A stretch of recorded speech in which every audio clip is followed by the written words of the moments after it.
Hello friends, welcome back to my YouTube channel build your base. आज हम CGPDMT के जो डिस्क्रिप्टिव बायोकेमिस्ट्री है उसके सेट नंबर 3 कर रहे हैं। मैं ऑलरेडी सेट 1 और सेट 2 करा चुकी हूँ।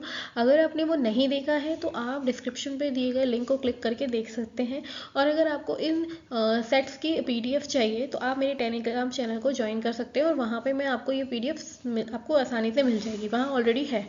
ठीक है, ये है आज के descriptive questions and answers on biochemistry. ठीक है, आप लोगों ने ऑलरेडी कई सारे क्वेश्चंस मैंने आपको जो बताए हैं वो कर चुके होंगे। यहाँ पे भी मैं कुछ न्यूक्लिक एसिड और थोड़ा मॉलिक्यूलर बायोलॉजी टेक्निक्स RDD से रिलेटेड कुछ क्वेश्चंस लेकर आई हूँ।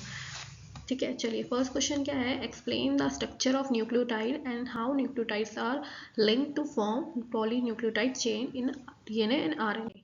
ठीक है, तो यहाँ पे देखेंगे, अगर आपको पता होगा कि न्यूक्लियोटाइड्स क्या होते हैं, ये हमारे बेसिक बिल्डिंग ब्लॉक्स होते हैं न्यूक्लिक एसिड के, जो कि जैसे हमारा इसमें DNA होता है, RNA होता है, यानी कि deoxy ribo nucleic acid and ribo nucleic acid होते हैं। इनमें क्या होते हैं, 3 मेन कंपोनेंट प्रेजेंट होते हैं जो कि होते हैं phosphate group, sugar molecule, nitrogen base.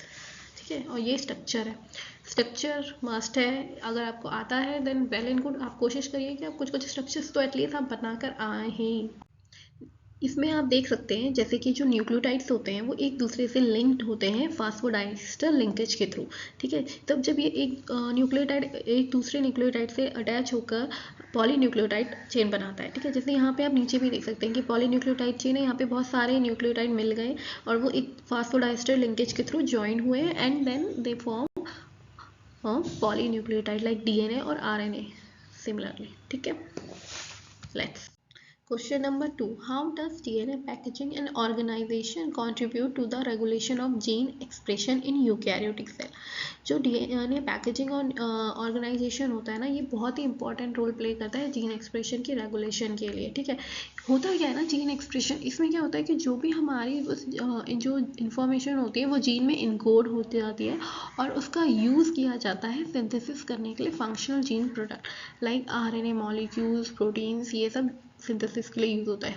अब क्या होता है ना, सबसे पहले जो हमारा DNA होता है वो हिस्टोन प्रोटीन के चारों ओर रैप्ड करके एक मतलब न्यूक्लियोसोम के फॉर्म में आता है, एक बेसिक यूनिट क्रोमेटिन बनाता है। लाइक देखो, जैसे यहाँ पे आप इस फिगर को देख के समझ सकते हैं ना, ये है हमारा DNA। ठीक है, अब ये DNA हमारा क्या करता है, ये वाइट वाइट बॉल्स जो आपको दिख रही है ना, ये जो बॉल्स है, ये बॉल है हिस्टोन प्रोटीन। ठीक है, इस हिस्टोन प्रोटीन के चारों ओर हमारा DNA बाइंड करता है, ये ब्लू ब्लू हमारा DNA बाइंड कर रहा है।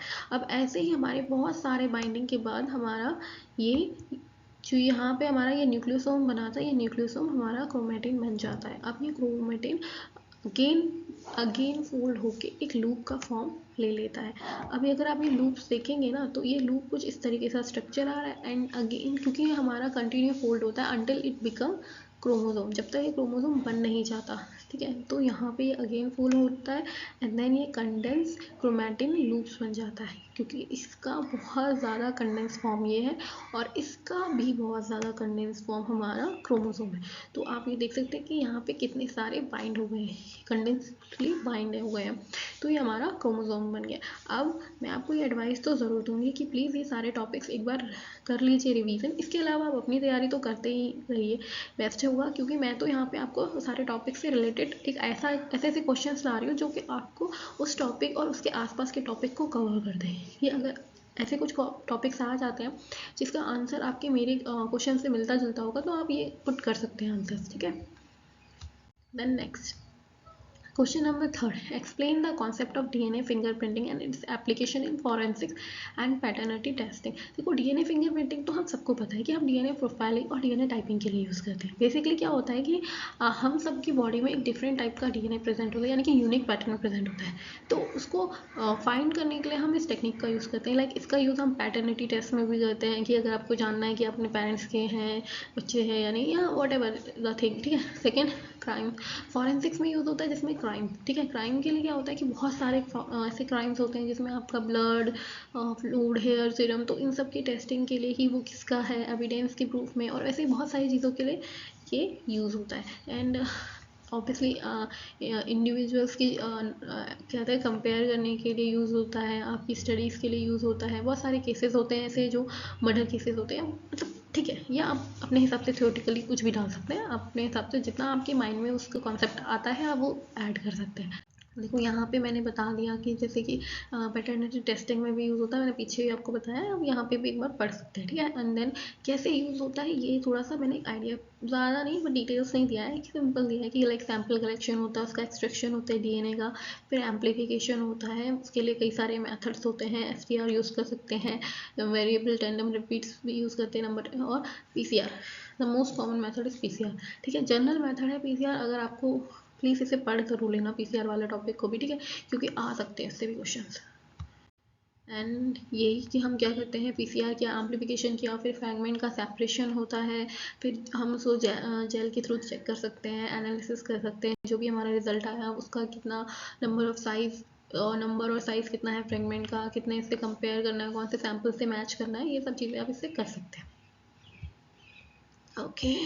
Okay, question number 4. Describe the process of RNA splicing, including its importance in generating diverse mRNA transcript.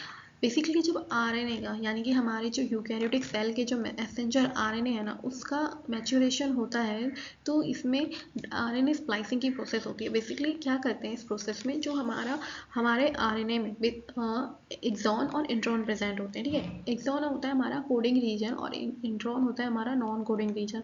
तो इस आरएनए स्प्लाइसिंग के थ्रू हम इंट्रॉन को कट करते हैं। बेसिकली कट करना ही होता है। स्प्लाइसिंग में क्या होता है, जो नॉन कोडिंग रीजन होता है उसे कट करके या रिमूव करके निकाल दिया जाता है, एंड देन जो कोडिंग रीजन जो हमारा एक्सॉन है उसे बाइंड करके ज्वाइन किया जाता है। बेसिकली उनको एक दूसरे के साथ ज्वाइन करके हमारा एमआरएनए बन जाता है, तो ये लाइक पूरा कोडिंग रीजन बन जाता है, ठीक है। तो इसके कुछ स्टेप्स हैं, जैसे आप यहाँ पे भी एक देख सकते हैं कि देखो यहाँ पे हमने क्या किया, इस पिक्चर को भी देख सकते हो ना, यहाँ पे बेसिकली जो एमआरएनए है ये हमारा प्री एमएचआर एमआरएनए है, उसको मैच्योर करना है। तो ये जो बीच में हमारा इंट्रोन वाला पार्ट है ना, ये तो इसको रिमूव किया गया, हमने नहीं मतलब इसकी साइकिल ने इसको रिमूव किया और ये निकल गया, ठीक है। तो अब ये हमारा जो ये एक्सॉन पार्ट है ना, ये रेड पार्ट एक्सॉन है, ये भी रेड पार्ट एक्सॉन है, तो ये दोनों आपस में कंबाइन हो गए, तो ये हमारा स्प्लाइस एमआरएनए हो गया। बेसिकली यही प्रोसेस है, ठीक है। थोड़ा सा डिटेल बस आप एक बार स्टेप बाय स्टेप देख लीजिए और ये सारे टॉपिक पढ़ लीजिए कि कैसे होता है, कैसे रेगुलेशन किया गया, कैसे रिमूवल हुआ, that's it. Okay, question number 5. Discuss the role of various enzymes such as helicase, topoisomerase in DNA replication and repair. देखो यहाँ पर ना मैंने आपको क्या कहते हैं DNA replication के कुछ एंजाइम्स जो उसमें यूज़ होते हैं वो बनाए। वैसे तो क्वेश्चन में सिर्फ आपको हेलिकेज एंड टोपोआइसोमरेज जैसे एंजाइम्स देने हैं, लेकिन मैंने यहाँ पे सारे एंजाइम्स बता दिए हैं जो मतलब कॉमन और मोस्ट इंपॉर्टेंट होते हैं, ठीक है। उनके छोटे छोटे फंक्शंस क्या है, उनके मैकेनिज्म क्या है, वो मैंने यहाँ पे आपको बता दिया है। डीएनए रेप्लिकेशन क्या होता है ये तो आपको ऑब्वियसली पता होगा कि जब डीएनए अपनी ही कॉपी बनाता है तो उस प्रोसेस को हम डीएनए रेप्लिकेशन कहते हैं, ठीक है। अब डीएनए रेप्लिकेशन में जो हमारे एंजाइम्स होते हैं जैसे हेलिकेज का काम क्या होता है, ये अनवाइंड करने का काम करता है डीएनए के जो डबल हेलिक्स होता है ना रेप्लिकेशन के प्रोसेस में, उसे अनबाइंड करने का काम करता है हेलिकेज। डीएनए पॉलीमरेज क्या करता है, ये एक फैमिली ऑफ एंजाइम है जो कि न्यू डीएनए जो सिंथेसाइज होता है उसमें हेल्प करता है, ठीक है। स्ट्रेंथ ऐड करता चला जाता है न्यू मॉलिक्यूल्स, ताकि वो डीएनए के बाइंड होता हुआ एक कॉपी फॉर्म होती हुई चली जाए, ठीक है।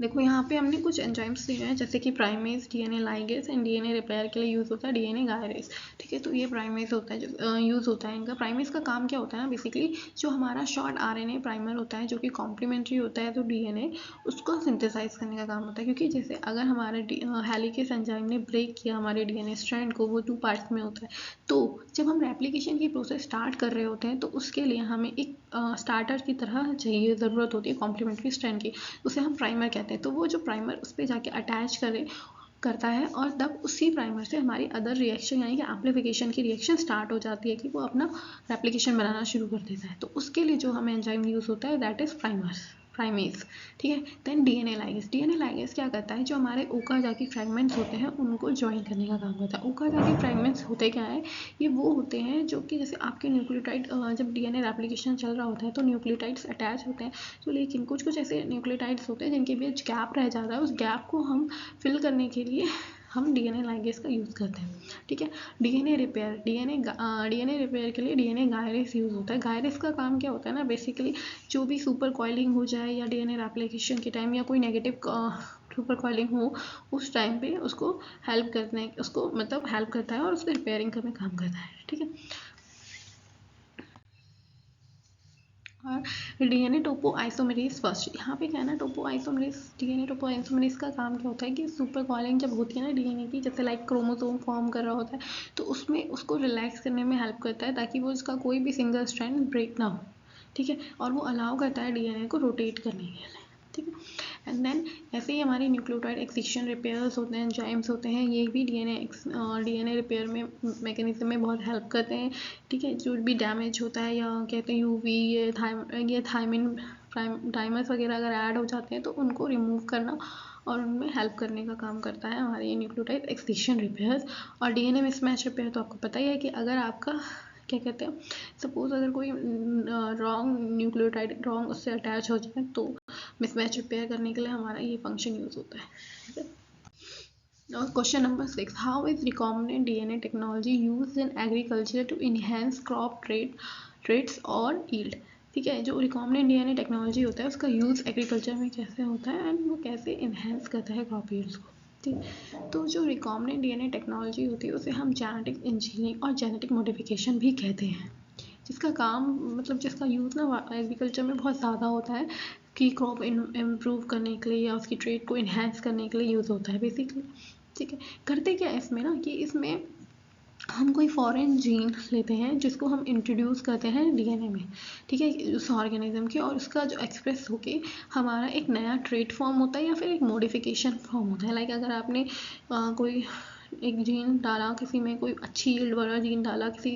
प्लांट में या कोई फ्रूट्स प्लांट में या एनी प्लांट मान लो, तो उसमें क्या होता है कि उसके बाद वो या तो मॉडिफिकेशन हो जाता है उस नए जीन की तरह से, या वो उसमें आकर कुछ म्यूटेशन करता है एंड क्रिएट करता है डिफरेंट थिंग ना, तो वो चीज़ यहाँ पे होती है। अब यहाँ पे उसके लिए और भी कुछ कुछ चीज़ें होती है, जैसे हार्बिसाइड रेजिस्टेंस होता है, पेस्ट रेजिस्टेंट में कैसे यूज़ होता है, डिजीज रेजिस्टेंट में कैसे यूज़ होते हैं, वो बताएंगे कि ताकि अगर आप प्लांट वो ग्रो हो रहा है अगर आप उसमें हर्बिसाइड दे रहे हो तब भी उसमें ऐसी जीन्स होने चाहिए जो उसके लिए रेजिस्टेंट हो ताकि वो डिस्ट्रॉय ना हो, वो डैमेज ना हो, ठीक है, हमारी ईल्ड को डिफेक्ट ना पड़े, ईल्ड का हमारा इफेक्ट कम ना हो, बाकी जो वीड है अदर चीज़ें उनको डिस्ट्रॉय हो कोई दिक्कत नहीं, लेकिन जो क्रॉप हम लगा रहे हैं वो हमारी अच्छी होनी चाहिए, ठीक है।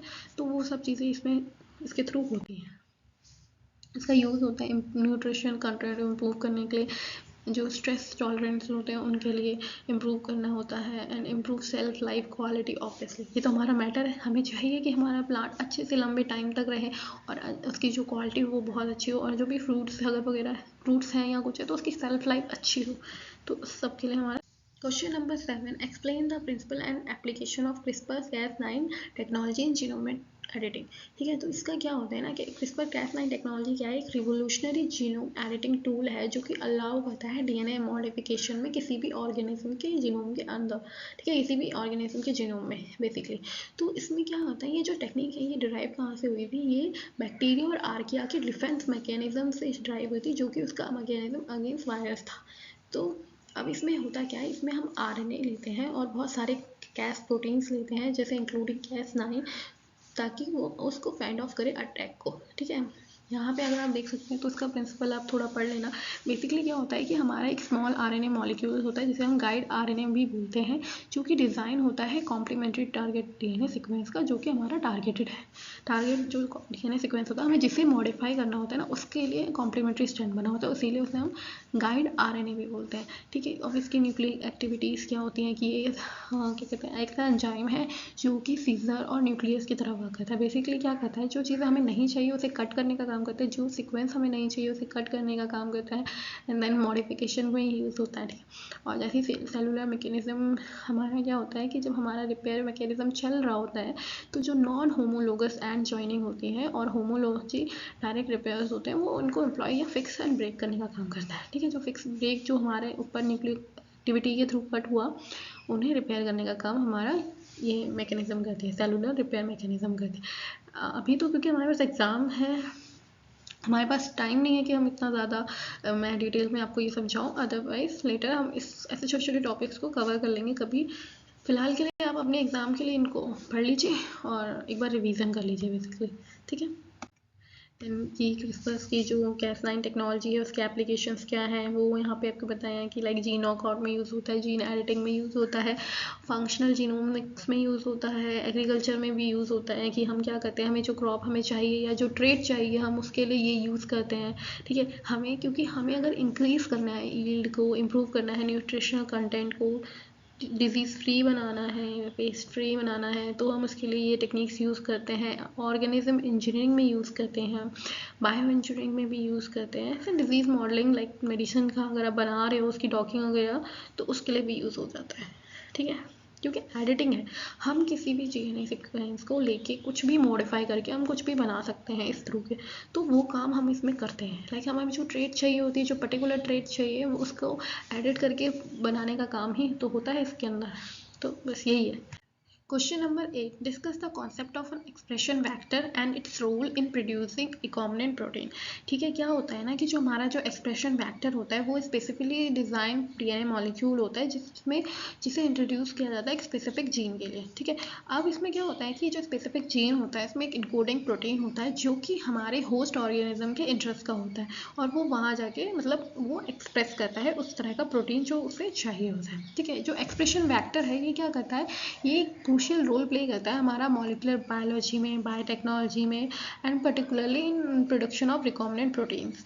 यहाँ पे आपको कुछ कंपोनेंट्स दिखेंगे एक्सप्रेशन वेक्टर के, like protein region, coding sequence, terminator region, and ऐसे ही सो ऑन। अब ये रूल जो है हमारे एक्सप्रेशन वेक्टर का कि प्रोड्यूस करने में रिकॉम्बिनेंट प्रोटीन, तो वो किस तरीके से होता है कि हमारा जो जीन ऑफ इंटरेस्ट है वो इंसर्ट किया जाता है, ट्रांसफॉर्म किया जाता है होस्ट सेल में, एंड हम फिर उस जो सिलेक्शन करते हैं ट्रांसफॉर्म सेल का, फिर उसका जीन एक्सप्रेशन होता है प्रोटीन प्रोडक्शन के लिए, and then harvesting and purification होता है इसका यूज़ देन हमारा रिकॉम्बिनेंट प्रोटीन बनाने के लिए।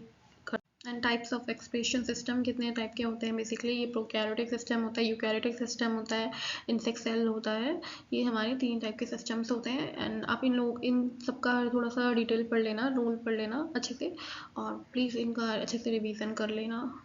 मैं ज़्यादा डिटेल्स अभी दे नहीं पा रही हूँ क्योंकि हमारे पास टाइम कम है और मुझे क्वेश्चन आंसर बहुत सारे देने हैं आपके एग्ज़ाम से पहले, तो ओवरऑल आप एक बार सेल्फ स्टडी ज़रूर करें। Question number 9. How can microarray data be used to identify differential expression gene? Differential expression gene के लिए कैसे यूज़ होता है? माइक्रोएरो टेक्नोलॉजी क्या है, एक पावरफुल टूल है जो कि यूज़ होता है एनालाइज करने में जो एक्सप्रेशन होता है 1000 ऑफ जीन्स का।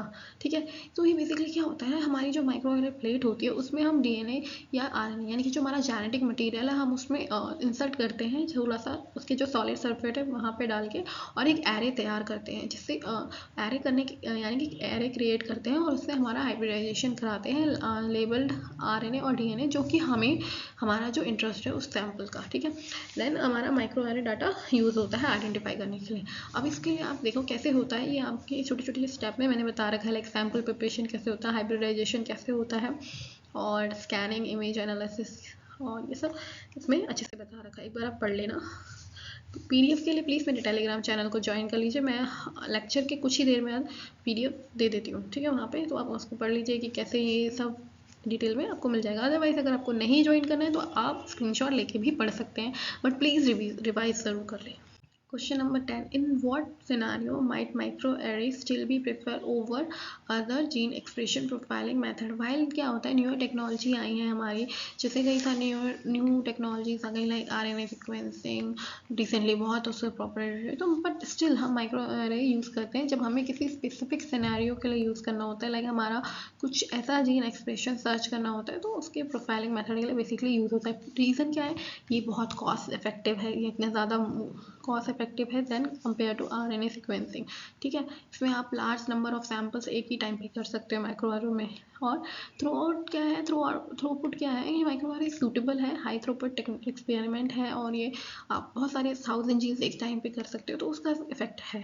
ठीक है, वेल एस्टेब्लिश प्लेटफॉर्म है, आप श्योर हो सकते हो कि जो उसके रिजल्ट हैं वो अच्छे हैं, एक्यूरेट हैं, उसके लिए यूज़ होता है। फोकस है जीन पैनल के लिए, एंड एक चीज़ जिसमें मेनली हम यूज़ करते हैं जीन एक्सप्रेशन के लिए, जीन एक्सप्रेशन प्रोफाइलिंग के लिए, तो उसके लिए बेस्ट टेक्निक है। एंड अवेलेबिलिटी हिस्टोरिकल डाटा, मतलब इसमें क्या है, जो उसका हिस्टोरिकल डाटा भी अवेलेबल प्रेजेंट होता है तो वो भी ईजी। एंड देखो यहाँ पे इसके अदर ऑप्शन भी हैं, लाइक सिंपल डाटा एनालिसिस में डाटा एनालिसिस करने के लिए आपको ज़्यादा कॉम्प्लेक्स नहीं है, सिंपल है, लेस कंप्यूटेशनल रिसोर्स की ज़रूरत होती है compare to RNA sequence, easily आप कर सकते हो। सिंपल बायोइन्फॉर्मेटिक एक्सपर्टाइज अगर आपके पास है, लिमिटेड भी चलेगा, थोड़ा भी चलेगा, तो उससे भी हो जाता है। RNA इंटीग्रिटी कंसर्न होता है, जहाँ पे क्या होता है RNA की क्वालिटी का कंसर्न होता है कि हमारी RNA की क्वालिटी बहुत ज़्यादा अच्छी है नहीं है या बेकार है। उस टाइम पे भी हमारा माइक्रो RNA उसको पार्शली काम कर सकता है, पार्शली डिग्रेड RNA को भी यूज़ कर सकता है as a compare to RNA sequence. मतलब जब RNA सीक्वेंस के लिए आपको बहुत अच्छा क्वालिटी का RNA चाहिए, बट माइक्रो RNA के लिए ऐसा नहीं होता है। ठीक है, वैलिडेशन स्टडीज़, माइक्रो RNA क्या होता है, कॉमनली हम वैलिडेशन स्टडीज़ के लिए भी यूज़ कर सकते हैं कि लाइक आपको कोई स्टडी है जो आपको वैलिडेट करनी है कि हाँ ये एक्यूरेट है या नहीं, उस केस में भी आप इसे यूज़ कर सकते हैं। और ये टेक्नोलॉजी स्टेबल है, स्टेबल इन द सेंस कि बहुत सारे ऐसे क्या कहते हैं, बहुत सारे ऐसे डायग्नोस्टिक्स होते हैं, उसके लिए आप इसे यूज़ कर सकते हैं, लाइक क्लिनिकल टेस्ट के लिए। और बहुत क्रोनिक डिजीज़ होते हैं या स्टेबिलिटी चेक करने के लिए, रिप्रोडक्टिव चेक करने के लिए, उनके लिए भी ये यूज़ हो जाता है। एपिटोप मैपिंग के लिए भी यूज़ होता है इम्यूनोलॉजी में। एपिटोप क्या होता है, ये बेसिकली हमारा जो एंटीबॉडी का स्पेसिफिसिटी का पार्ट होता है। अगर आपने इम्यूनोलॉजी का लेक्चर मेरा पढ़ा होगा तो मैंने वहाँ पे एपिटोप बताया है, तो उस एपिटोप की मैपिंग के लिए भी ये यूज़ होता है। Okay, I think this was the last slide. ये सेट पूरा हो गया, हमारा थर्ड सेट हमारा पूरा हो गया है, and I will be soon presenting set number 4। But still अगर आपको मेरी वीडियो अच्छी लगी है देन वीडियो को लाइक करें एंड चैनल को सब्सक्राइब करें। Bye bye guys, best of luck for your studies.